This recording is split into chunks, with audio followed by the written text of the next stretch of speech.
about racism, anti-blackness, or violence.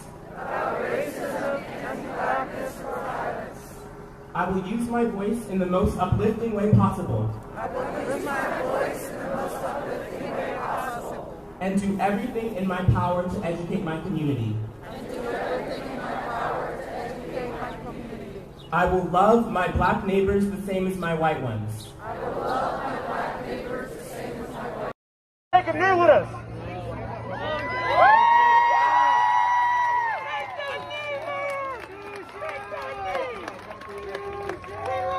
So we need everybody to get down right now. Just like that police thing too. And take a knee with us.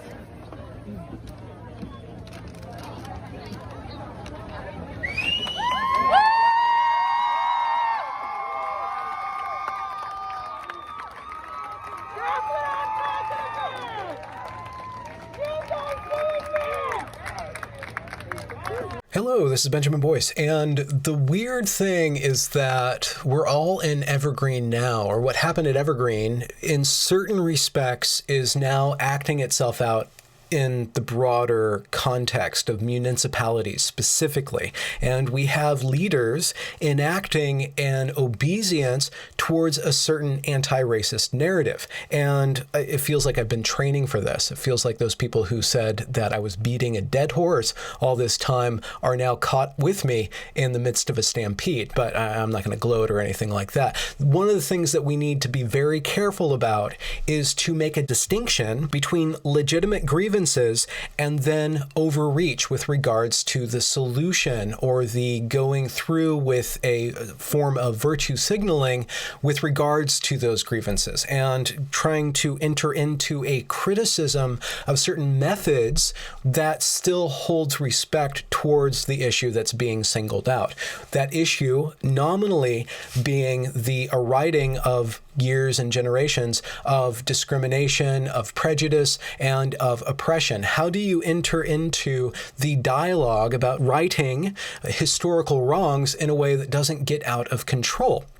Or in a way that maintains the integrity, the self-respect, and the individual sovereignty of all the people involved. And so if you watch me go through this, something that you might not be aware of is how careful I'm trying to be in order to maintain a form of respect for the grievances that are being voiced at this time. What I'm going to present to you now is about 6 minutes of footage that was taken yesterday, June 1st, in downtown Olympia, where the mayor of Olympia, Cheryl Selby, speaks with the Black Lives Matter protesters and evinces certain modes of rhetoric that bears resemblances, if not an identical identity, with the ways in which Evergreen was framing the historical racial narrative. So here's the footage. You can scroll through it. If you find it too cringy, I break it down and give an analysis at the end of it. So here we go. But I've been trying to learn through this whole process, and I've got so much more to learn.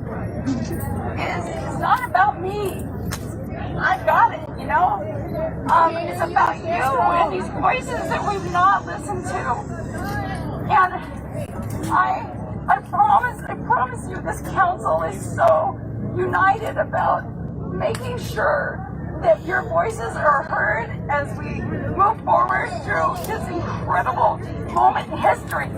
We are all living something that's not happened for 100 years with the COVID crisis, and now the elevation of the voices that we should have been listening to for 400 years. We are on stolen land. We have come into this world and taken, and it's now time for white people to give back and make sure.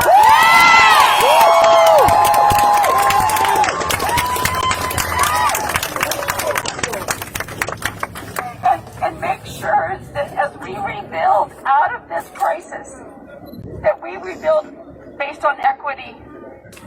And I know this council is committed to this. I know the staff and the administration of the city of Olympia are committed to that. I want you to trust. It's hard for you to trust a white woman, I know. But trust that we are doing our best. And I love this council.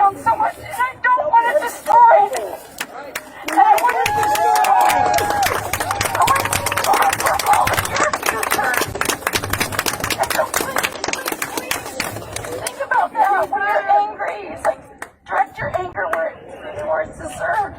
But these small businesses downtown do not deserve to be destroyed.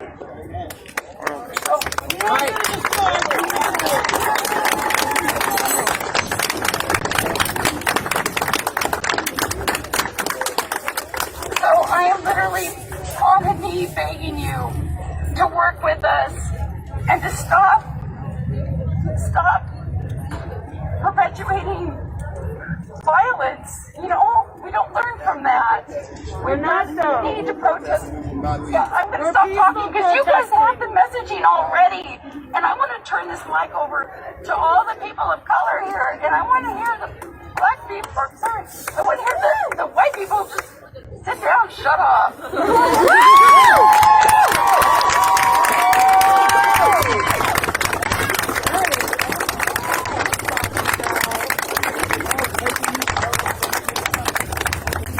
Come on, and clear away for her. She's gonna tell him something. What we see in the footage that I just showed, if you could get all the way through it and arrive with me in my green screen at the end of it, is a form of obeisance to a narrative that I find contradictory and that won't actually work out as planned. I think that the mayor is showing a form of leadership that is, I think, rather weak, I think rather emotionally driven, and not really indicative of somebody who's actually thinking through these things. Now, she's making emotional statements this whole time, and if you watch and you really carefully pay attention to the argument that she's making, it's actually rather contradictory towards making a thriving society. And I'll read from the transcript that I made for all of us. Quote, "And now the elevation of the voices that we should have listened to for 400 years. Now, one thing that is problematic with summoning 400 years of oppression is that it squelches or it compresses the entire dynamic and bears slavery into this very moment. And it rather ignores the rather large strides that have been made with regards to civil rights over the course of those 400 years and over the course of the last 60 years specifically. One of the problems that I have with the progressive framework of bringing up that 400 years of oppression is that it maintains the same urgency and the same disparity of all of that history into the moment and makes it difficult to deal with the minute and particular instances of discrimination because we're now having a conversation about all of discrimination everywhere. And that sets the stage for what she says next. We are on stolen land. We've come into this world and taken, and it is now time for white people to give back. And then the crowd cheers. That statement is very contradictory to what she says later about not destroying people's property. She wants to shelter the businesses from the wrath of the crowd. She even asks the crowd to direct their anger toward where it's deserved. Now, directing anger toward where it's deserved might be something that is deserved, but we might also call for people to direct their anger in a different way rather than destructively. And you can see her moral grandstanding peter out when she calls people not to be violent. So I am literally on the knee begging you to work with us and to stop perpetuating violence. You know, we don't learn from that. We're not so. We need to protest. Yeah, I'm going to stop talking because you guys have the messaging already. The irony is that the Washington government itself has decimated downtown businesses in Olympia. Because of the COVID lockdown orders, the small businesses, and I know people who run these small businesses, are now in very dire straits. So it's interesting to me that, first and foremost, she's saying that property is illegitimate, that the small businesses are based on taking and taking and taking. And all of this society that we're in is based on on thievery and theft. And then at the same time, she says, but don't take from them. Don't you yourself go and steal from them. So she's planted the idea that everything is stolen. And then she's saying, well, but stop. Furthermore, she's saying that as we rebuild, we will rebuild with an equity lens, which means equalizing everybody's status in society, equalizing everybody's monetary capacity in society. So basically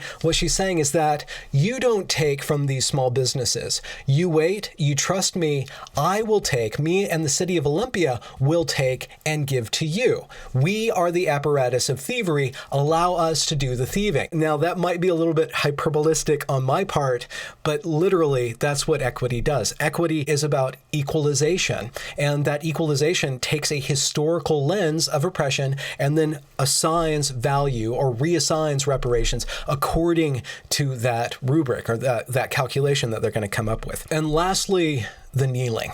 The kneeling I have a strong reaction to, because to me it appears like she is prostrating herself to these people. She's prostrating herself to the protesters, and she even says that she wants white people to shut up. She wants the police people to kneel. Now, there is a tradition that's been going on for several years of kneeling in solidarity, and that's a fine, nuanced point. And I think that it needs to be very carefully separated. If you're going to kneel in solidarity, you can't bear all this rhetoric of we want white people to shut up now. You can't say we want white people to shut up, basically to silence themselves so that other people can speak and perform that form of obeisance, to prostrate yourself in that way, and then claim that your kneeling is not symbolic of a relinquishing of authority and a relinquishing of self-respect in order to humble oneself and give the other person power, give the other person pride through your own diminishment. If you want to claim that this is solidarity, then you can't also claim or also urge people to silence themselves based on their race. I think that is overreach. So in a sense, we are all living evergreen now. And I think it's very important for us. I think it's very important for progressives, insofar as you are progressive, to really pay attention to your rhetoric and understand in your own sort of move towards justice to maintain humility and to cede the ability for people who disagree with you, to not demand that they obey you, to not demand that white silence is violence, and then demand that white people speak for you, or even speak by the act of kneeling. If you are on the side of the protesters, if you are trying to move towards justice, you have to be really careful of your rhetoric, because that rhetoric, it enables, one, people to feel shame and people to get off on making other people feel shame. So as we go through this process of reckoning with discrimination, with racial tension, and moving towards facilitating some sort of healing and recovering, I think it's very, very important that we guard ourselves from people who would hijack that process for their own gain, and also make that process palpable to people who disagree with it, or palpable to people who don't really understand it. And how do you get, let's just say, the white people, the proud white people, to understand what you're actually saying? It has to be done by not saying that white people need to shut up. I'm sorry, but that is not going to work. You can't call my speech violence and then my silence violence. You can't do that. I will not allow you to do that to me. I will speak when I have something to say, and I am trying to perform listening in a way that's intelligent and critically thinking through this stuff. So that's kind of my, hopefully, a positive homily that is measured in its criticism of some stuff that's actually rather cringy. So, I'm presenting some cringy material, but at the same time, I'm trying to promote from the conservative side, or from wherever side I am, some sort of compassionate engagement with some of the good ideas that can be salvaged from this stuff. I will now leave you with an act of obeisance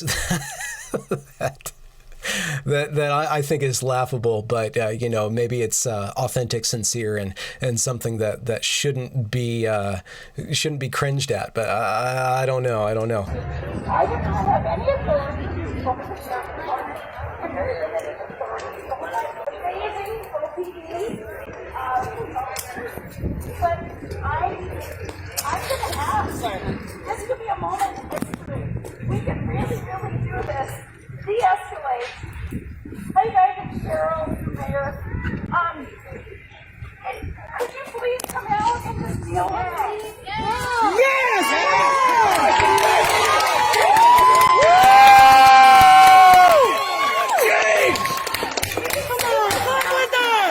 And I'm asking you, and I talked to Aaron, our interim chief of police, and I know he's trying to work with you guys. So your game, I'm gonna do it. So I know the sheriffs can't, but actually, the sheriffs can if they want to. You know you want to. It's a free country. I know. Yeah, you have the First Amendment right too. Join us. Anyhow, so I'm gonna come across this. Wait, how can not one? I know you're gonna be cool. And we're gonna do this.